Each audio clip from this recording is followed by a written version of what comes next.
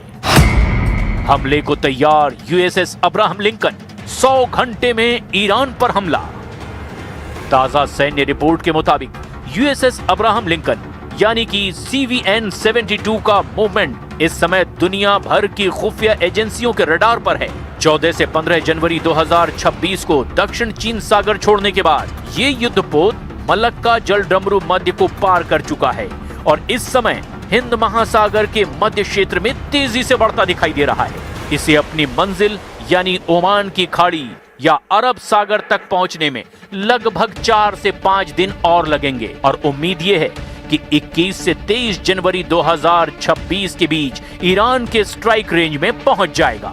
Pentagon के सूत्रों के मुताबिक ये युद्धपोत वहां पहुंचते ही हमला नहीं करेगा, बल्कि ये एक सॉवरेन मोबाइल एयरबेस के रूप में तैनात होगा। इसका मुख्य मकसद ईरान को रोकना है, लेकिन यदि ट्रंप प्रशासन गो अहेड का आदेश देता है तो ये वहां पहुंचते ही 24 घंटे के भीतर ईरान पर हमला पूरी ताकत से शुरू कर देगा। USS अब्राहम लिंकन दुनिया के सबसे बड़े परमाणु संचालित विमान वाहक पोतों में से एक है। इसकी लंबाई 1092 फीट यानी लगभग 3 फुटबॉल मैदानों के बराबर है। इस पर 90 से ज्यादा लड़ाकू विमान और हेलीकॉप्टर तैनात हो सकते हैं। सबसे खास बात यह है कि इस पर F-35C lightning 2 stealth fighter jets तैनात हैं, जो ईरान के रडार को चकमा देकर उसके परमाणु केंद्रों को भी निशाना बना सकते हैं। इसमें 2 परमाणु रिएक्टर लगे हैं, जिससे ये बिना ईंधन भराए 20 से 25 साल तक चल सकता है और इसकी गति 30 समुद्री माइल यानी कि 56 किलोमीटर प्रति घंटा से भी ज्यादा है। यूएसएस अब्राहम लिंकन अकेला नहीं चलता, इसके साथ जहाजों का एक पूरा सुरक्षा घेरा और हमलावर बेड़ा भी होता है। इसके साथ यूएसएस स्प्रांस और यूएसएस माइकल मर्फी जैसे आधुनिक गाइडेड मिसाइल डिस्ट्रॉयर भी हैं। ये जहाज एजिस डिफेंस सिस्टम से लैस है जो ईरान की 2000 मिसाइलों को ट्रैक करके और नष्ट करने में भी सक्षम हैं। इस बेड़े में शामिल जहाजों के पास सैकड़ों टॉमहॉक क्रूज मिसाइलें हैं जो ईरान के भीतर 1600 किलोमीटर दूर तक सटीक निशाना लगा सकती हैं। आमतौर पर इस स्ट्राइक ग्रुप के नीचे एक परमाणु संचालित हमलावर पनडुब्बी जैसे वर्जीनिया क्लास चुपचाप चलती है जो पानी के नीचे से मिसाइल दाग सकती है। अमेरिकी सेना अब सर्च अटैक की तैयारी में है। इसका मतलब है केवल मिसाइलें ही नहीं बल्कि B-2 स्टिल्थ बॉम्बर्स और यूएसएस अब्राहम लिंकन के विमान एक साथ ईरान के 500 से ज्यादा बहुत ही महत्वपूर्ण ठिकानों पर हमला करेंगे ताकि ईरान की 200 मिसाइलों को लॉन्च होने से पहले ही नष्ट किया जा सके। Now I hear that Iran is trying to build up again, and if they are, we're going to have to knock them down. We'll knock them down. We'll knock the hell out of them. लेकिन Iran पर ऐसा हमला करने से पहले राष्ट्रपति Trump को 100 बार सोचना पड़ेगा, क्योंकि अगर जरा भी चूक हुई तो ईरान युद्ध इजराइल के वजूद पर भारी पड़ेगा। वहीं अमेरिका के लिए गले की हड्डी भी साबित हो सकता है। अब ऐसे हालात में देखना यह होगा कि पहले ईरान अमेरिका और इजराइल पर हमला करता है या फिर अमेरिका और इजराइल ईरान के हमले से पहले ही उसे तबाह कर देते हैं।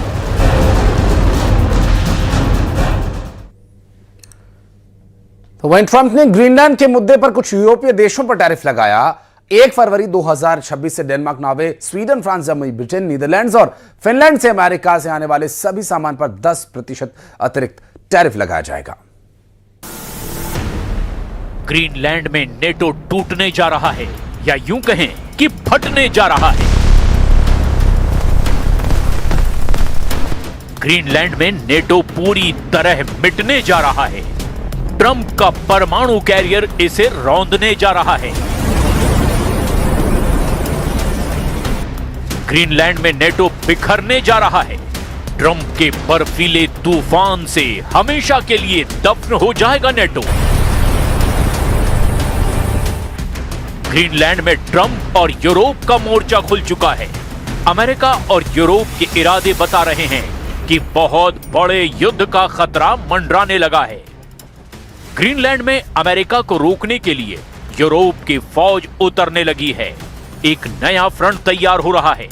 ट्रंप को चैलेंज करने के लिए जर्मनी, फ्रांस अब डेनमार्क का साथ देने को तैयार हो चुके हैं। ग्रीनलैंड को कंट्रोल करने वाले डेनमार्क ने अपने F-35 फाइटर जेट उड़ाने शुरू कर दिए हैं। ये ट्रंप को बताने की कोशिश है कि ग्रीनलैंड पर डकैतों वाली नजर रखने वालों की आंखें फोड़ दी जाएंगी। क्या ग्रीनलैंड पर होने जा रहा है नेटो और अमेरिका का युद्ध, जिसकी शुरुआत करेंगे डोनाल्ड ट्रंप? क्या ग्रीनलैंड बनेगा सबसे बड़ा वॉर जोन, जहां डोनाल्ड ट्रंप को टक्कर देंगे जर्मनी, फ्रांस और पूरा Europe? Well, we're going to see NATO has been dealing with us on Greenland. We need Greenland for national security very badly. If we don't have it, we have a big hole in national security, especially when it comes to what we're doing in terms of the Golden Dome and all of the other things. We have a lot of... यहां Arctic endurance NATO military exercise को युद्ध का एक बड़ा signal माना जा रहा है। अमेरिका एक बहुत बड़ी पावर है, ये पूरा यूरोप जानता है, लेकिन अब इस टक्कर में नेटो टूटता हुआ नजर आ रहा है और बड़े सवाल भी खड़े कर रहा है। क्या ग्रीनलैंड में होगा विश्व युद्ध जिसमें टूट जाएगा नेटो? और इस युद्ध का लाल फीता काटने की शुरुआत डोनाल्ड ट्रंप ने कर दी है। क्या ग्रीनलैंड में पूरी तरह तबाह हो जाएगा नेटो, क्योंकि डोनाल्ड ट्रंप ने इस युद्ध की बुनियाद रख दी है? क्या ग्रीनलैंड में नेटो को खत्म करने के लिए अमेरिकी नौसेना इस बर्फीले द्वीप को रौंद डालेगी? We have got the strongest military in the world and it's only getting stronger. And you saw that with Venezuela, you saw that with the attack on Iran, with the knocking out their nuclear capability potentially. So yeah, we're talking to NATO. Trump की धमकी मिलने के बाद न सिर्फ Denmark घबराया हुआ है, बल्कि यूरोप में खलबली मची हुई है। फ्रांस ने ऐलान कर दिया है कि ग्रीनलैंड को बचाने की जिम्मेदारी यूरोप की है। मैक्रो ने कहा कि ग्रीनलैंड यूरोप का हिस्सा है और इसीलिए इसकी हिफाजत की जाएगी। Au Groenland, territoire autonome du Royaume de Danemark, les Européens ont une responsabilité particulière. Car ce territoire appartient à l'Union européenne, car ce territoire est aussi celui d'un de nos alliés de l'OTAN. La France a décidé de se joindre à l'exercice qui a été programmé et lancé. अब Greenland में Europe की फौज पहुंचेगी तो समझ लीजिए कि युद्ध का खतरा तो बना रहेगा। क्या यूरोप के इस मोर्चे से डोनाल्ड ट्रंप डरकर पीछे हट जाएंगे? इस पर उनकी प्रवक्ता ने भी जवाब दिया है। I don't think troops in Europe impact the president's decision-making process, nor does it impact his goal of the acquisition of Greenland at all. इससे पहले भी कई बार ग्रीनलैंड को अमेरिका के कंट्रोल में लाने की बात कर चुके हैं, लेकिन तब यूरोप में इसे लेकर बहुत बड़ा खतरा महसूस नहीं किया गया। अब ट्रंप जो बोल रहे हैं उसके मायने बहुत खतरनाक निकाले जा रहे हैं। ट्रंप ने अमेरिकी कांग्रेस के संयुक्त सेशन में ग्रीनलैंड पर बड़ा धमाका किया था। उन्होंने 4 मार्च 2025 को ही कहा था कि वो ग्रीनलैंड को अपने कब्जे में लेंगे और ये किसी भी कीमत पर किया जाएगा। I have a message tonight for the incredible people of Greenland. We strongly support your right to determine your own future, and if you choose, we welcome you into the United States of America. और women's premier league RCB में शानदार प्रदर्शन RCB का जारी है। Women's premier league में